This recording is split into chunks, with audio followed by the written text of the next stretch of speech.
to ask you both the same question.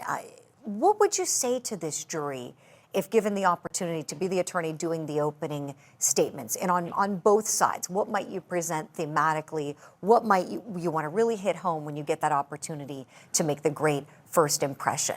Christa. Well, I think Mr. Nelson has an opportunity really to get us away from what we saw in the video. And I think that he needs to do that. This case, I think, is won and lost on the cause and manner of death. And it's going to be difficult for the prosecution, I think, in that regard. So I think that that's where Mr. Nelson needs to seize on a theme, that it's not just what you saw on that video that tells the full story.